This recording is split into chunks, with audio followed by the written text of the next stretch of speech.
अच्छा, तो सवाल ये है कि नीचे वाले सुराख से निकलने वाली पानी की धार ज्यादा उफ़क़ी फासला क्यों तय करती है? हम जानते हैं कि पानी अतराफ में दबाव डालता है। यही वजह है कि सुराखों से पानी बाहर निकलता है। अब अगर हम इन दोनों सुराखों के ऊपर मौजूद पानी की मिकदार को देखें, तो हमें पता चलता है कि नीचे वाले सुराख के ऊपर काफ़ी ज़्यादा पानी है, जबकि ऊपर वाले सुराख के ऊपर पानी की मिकदार निस्बतन कम है।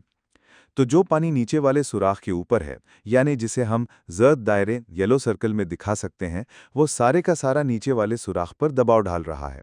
और जो पानी ऊपर वाले सुराख के ऊपर है, यानी नीला दायरा ब्लू सर्कल, वो सिर्फ इतना ही दबाव डाल रहा है। अब चूंकि नीचे वाले सुराख से निकलने वाली धार ज्यादा दूर तक जाती है, हम ये नतीजा अख्ज़ कर सकते हैं कि नीचे वाले सुराख पर दबाव ज्यादा है और ऊपर वाले सुराख पर दबाव कम।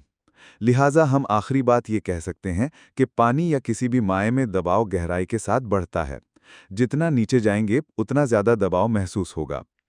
इसीलिए जब आबदोज़ समंदर की तह में सफ़र करती है, तो उसका धात से बना हुआ ढांचा हल बहुत मजबूत होता है, ताकि वो पानी के ऊपर से आने वाले शदीद दबाव को बर्दाश्त कर सके। यही वजह है कि नीचे जितना पानी होगा, दबाव उतना ज्यादा होगा और वही पानी ज्यादा जोर से बाहर निकलेगा, जिससे धार ज्यादा फासला तय करेगी।